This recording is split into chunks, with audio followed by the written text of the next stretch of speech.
a case for the Global South in securing Ukraine peace.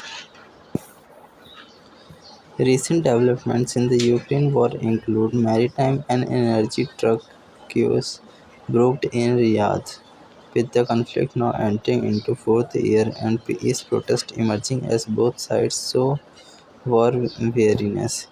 European leaders Emmanuel Macron and Keir Starmer have proposed a European-led peacekeeping force, but Russia has explicitly rejected any NATO member country's involvement, viewing it as a potential NATO expansion into Ukraine.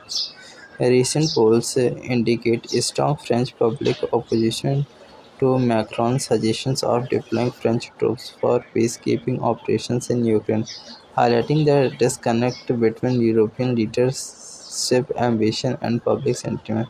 The Global South, comprising nations from Africa, Asia, and Latin America, has maintained neutrality in the Russia-Ukraine conflict, exemplified by Prime Minister Narendra Modi's diplomatic engagement with both Russian President Vladimir Putin in Moscow and Ukrainian President Volodymyr Zelensky in Kyiv.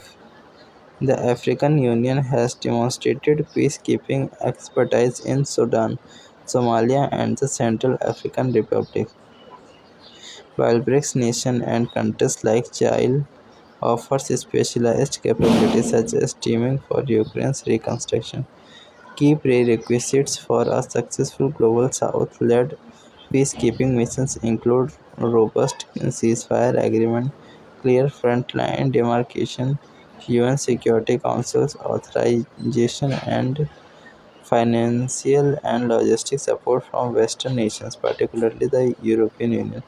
India has contributed over 290,000 peacekeepers to more than 50 UN missions, with currently more than 500 Indian peacekeepers deployed in 9 of 11 active peace operations, and holds a record for highest peacekeeping casualties with over 160 personnel.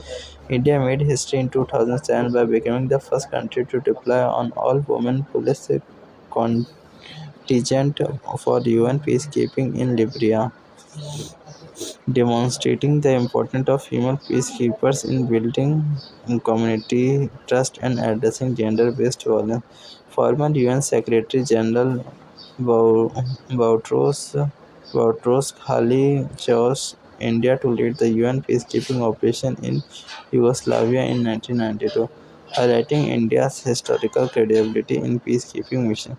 China has taken proactive steps by taking a special envoy for Ukraine, while maintaining close ties with Moscow and positioning itself as a penal peacemaker. The Global South's leadership in Ukraine peacekeeping would represent a shift from being passive observers to active shapers of global order, while providing the UN an opportunity to reaffirm its role in maintaining international peace and security.